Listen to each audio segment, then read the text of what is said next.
Berakhot 11a. Gemara. The Gemara begins by clarifying the rationale for Beit Shammai's opinion. Granted, Beit Hillel explained the rationale for their opinion and the rationale for Beit Shammai's opinion. Beit Hillel explains both the verse that ostensibly supports Beit Shammai's opinion. When you lie down, at the same time when people lie down, etc., and the verse that proves that their own explanation is more reasonable. And when you walk along the way. However, what is the reason that Beit Shammai do not state their opinion in accordance with the opinion of Beit Hillel? The Gemara answers, Beit Shammai could have said to you, if so, that the verse means only to denote the time for the recitation of Shema, as claimed by Beit Hillel, then let the verse say, in the morning and in the evening. What is the meaning of the ambiguous formulation, when you lie down and when you rise? It must mean that at the time of lying down, one must recite Shema when actually lying down, and at the time of arising, one must recite Shema while actually risen. The Gemara continues asking, and what do Beit Shammai do with this verse? And when you walk along the way, which Beit Hillel used to prove that every person recites Shema as he is. The Gemara answers, Beit Shammai need this verse in order to derive other halakot, as it was taught in a Berakhot, which interpreted this verse that the obligation to recite Shema applies when you sit in your home, to the exclusion of one who is engaged in performance of a mitzvah, who is exempt from the recitation of Shema, and when you walk along the way, to the exclusion of a groom, who is also exempt from the recitation of Shema. The Berakhot adds that from this interpretation of the verses, they said, one who marries a virgin is exempt from the recitation of Shema on his wedding night, but one who marries a widow is obligated. The Gemara clarifies the meaning of this Berakhot and asks, from where may it be inferred that the verse, when you walk along the way, exempts a groom from the obligation to recite Shema? Rav Papa said that we learn, like the way, just as the journey along a specific way described in the verse is voluntary and involves no mitzvah, so too all of those who are obligated to recite Shema are engaged in voluntary activities. However, one engaged in the performance of a mitzvah, like a groom, is exempt from the obligation to recite Shema. The Gemara asks, are we not dealing with a case where one walks along the way to perform a mitzvah?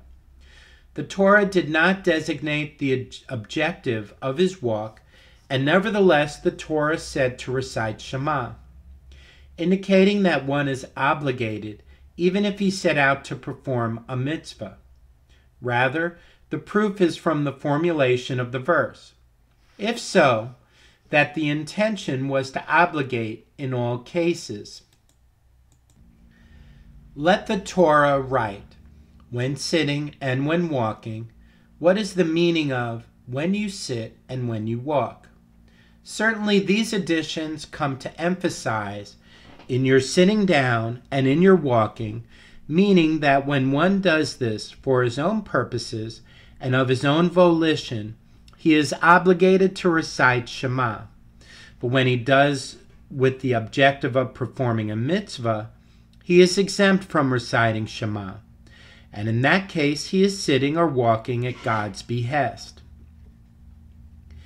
The conclusion is that anyone engaged in the performance of a mitzvah is exempt from the recitation of Shema.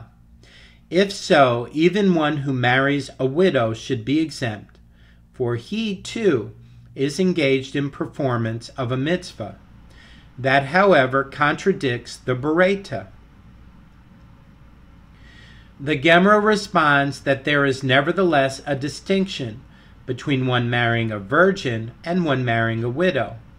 One who marries a virgin is preoccupied by his concern lest he discover that his bride is not a virgin, while one who marries a widow is not preoccupied.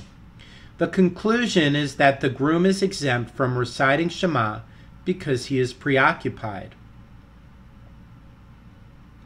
The Gemara asks, if the exemption is due to preoccupation, then even one who is preoccupied because his ship sank at sea should also be exempt. The Gemara reinforces its question. And if you say that in this case as well, when one ship sank at sea, one is exempt, why then did Rabbi Abba bar Zavda say that Rav said, a mourner is obligated in all the mitzvot mentioned in the Torah, except for the mitzvah to don lilac trees, from which a mourner is exempt, as the term splendor is stated with regard to lilac trees. As it is stated, make no mourning for the dead, bind your splendor upon yourself. Ezekiel 24:17.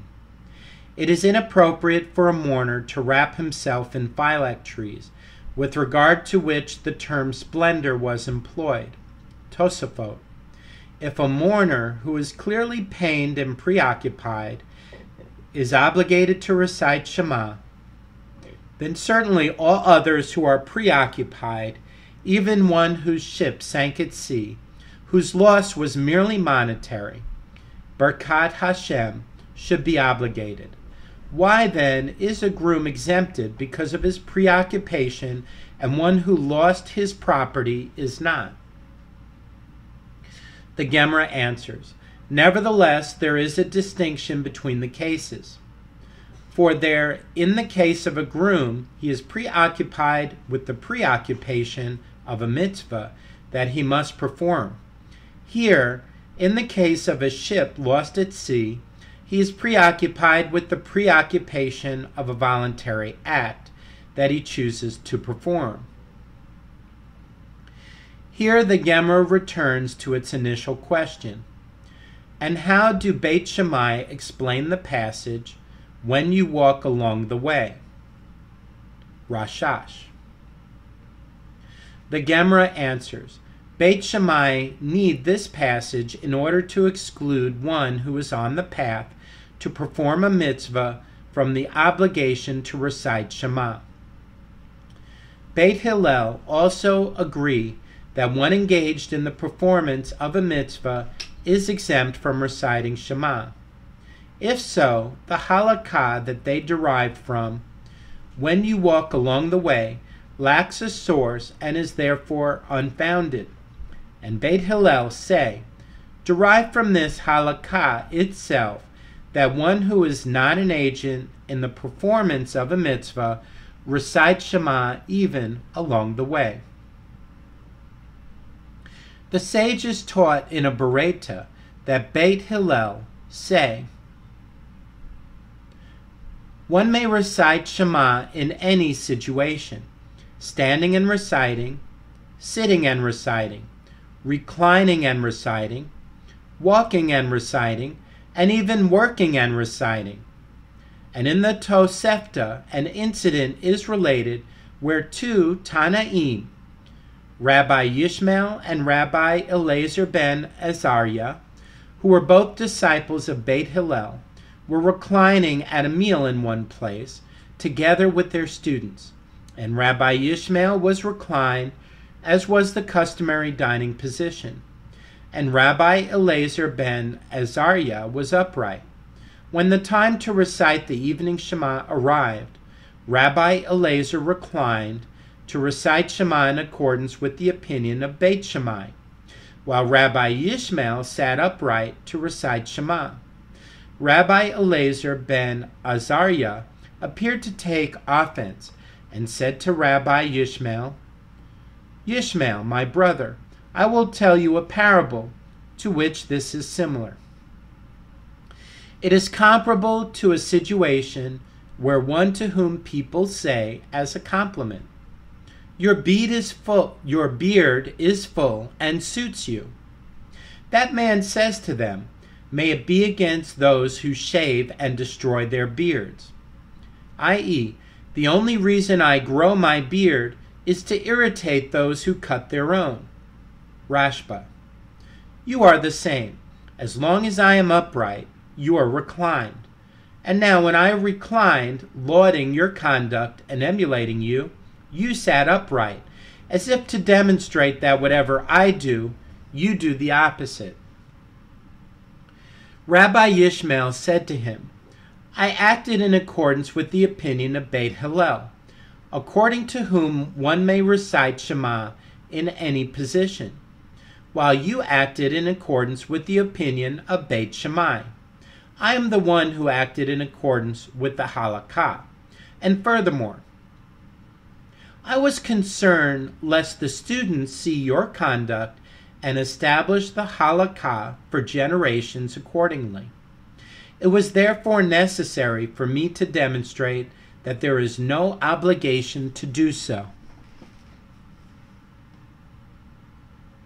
The Gemara asks, what is the meaning of, and furthermore, why was it necessary for Rabbi Yishmael to add additional justification for his actions when the reason that he acted in accordance with the opinion of Beit Hillel was sufficient?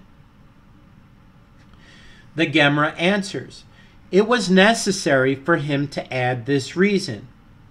As if you say, Beit Hillel also hold that one is permitted to recite Shema while reclining, and Rabbi Yishmael could have remained reclining, even in accordance with the opinion of Beit Hillel. But this only applies when one had already been reclining originally, in which case it is like any other position.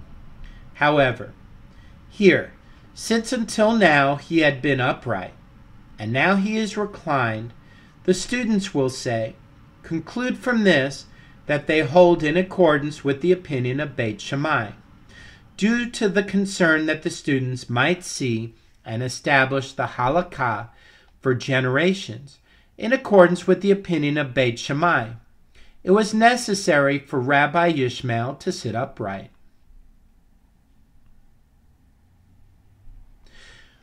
Rav Yehezkel taught, one who acted in accordance with the opinion of Beit Shammai has acted appropriately and is not in violation of the halakha.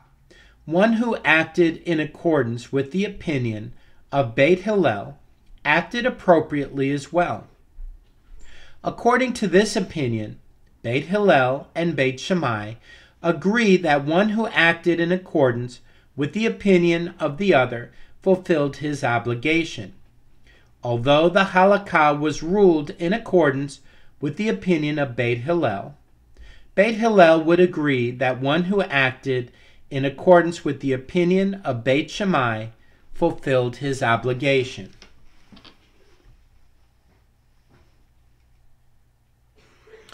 However, Rav Yosef said, one who acts in accordance with the opinion of Beit Shammai has done nothing, and must repeat Shema in accordance with the opinion of Beit Hillel.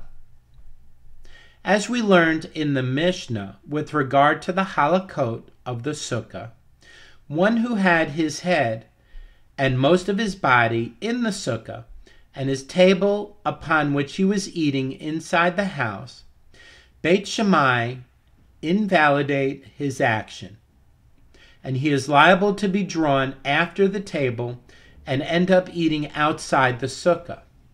And Beit Hillel validate his action, since his head and most of his body remain inside the sukkah. Beit Hillel said to Beit Shammai as a proof, there was an incident where the elders of Beit Shammai and the elders of Beit Hillel went on Sukkot to visit Rabbi Yohanan ben HaHoronit. They found him with his head and most of his body in the sukkah and his table inside the house, and they said nothing to him. In other words, even Beit Shammai did not object. Beit Shammai said to them, and is there proof from there? That is not what happened. Rather, they said to him explicitly, if you have been accustomed to act in this manner, you have never in your life fulfilled the mitzvah of sukkah. We see that Beit Shammai held that anyone who did not act in accordance with their opinion did not fulfill his obligation at all. Similarly, since Beit Hillel's opinion was accepted as halakha, anyone who acts in accordance with the opinion of Beit Shammai fails to fulfill his obligation. Rav Naaman bar Yitzhak stated an even more extreme opinion. One who acted in accordance with the opinion of Beit Shammai has acted so egregiously that he is liable to receive the death penalty, as we learned in our Mishnah that Rabbi Tarfon said to his colleagues, once I was coming on the road when I stopped and reclined to recite Shema in accordance with the statement of Beit Shammai. Yet in so doing, I endangered myself due to the highwaymen who accost travelers. The sages said to him, you deserve to be in a position where you are liable to pay with your life, as you transgressed the statement of Beit Hillel.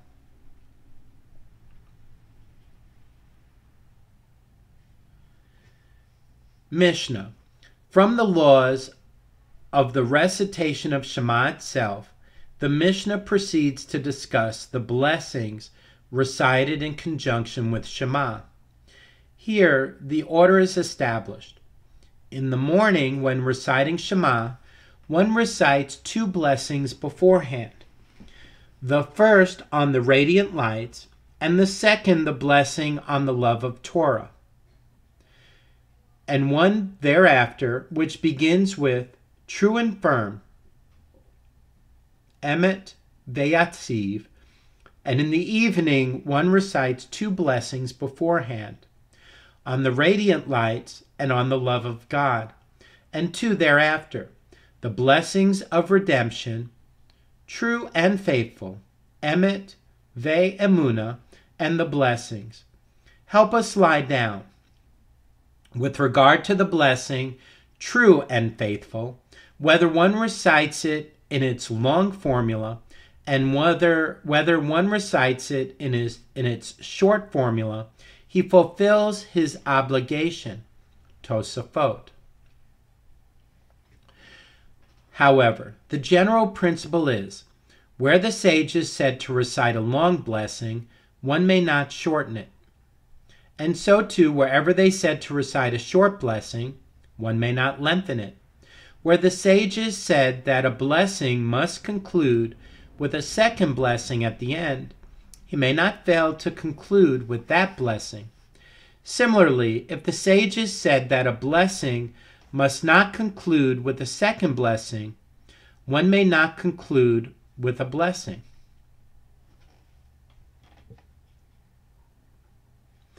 Gemara.